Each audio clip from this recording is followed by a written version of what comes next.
Hello అండి, అందరూ ఎలా ఉన్నారు? నేనైతే ఈరోజు సింపుల్గా చికెన్ ఫ్రై రెసిపీ అయితే మీకు చూపిద్దాం అనుకుంటున్నాను.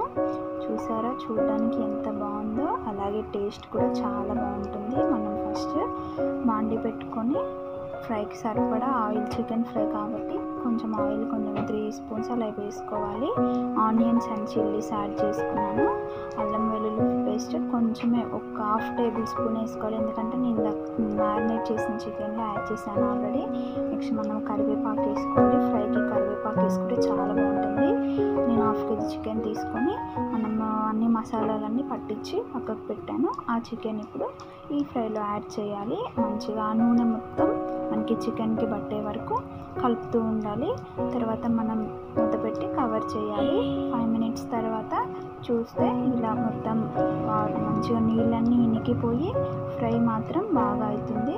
తర్వాత కొత్తిమీర యాడ్ చేసుకొని 2 నిమిషాలు ఫ్రై చేసుకొని చూస్తే మనకి చికెన్ ఫ్రై రెడీ అయిపోతుంది. నా వీడియో నచ్చినట్లయితే లైక్ చేయండి, షేర్ చేయండి అండ్ సబ్స్క్రైబ్ చేయండి.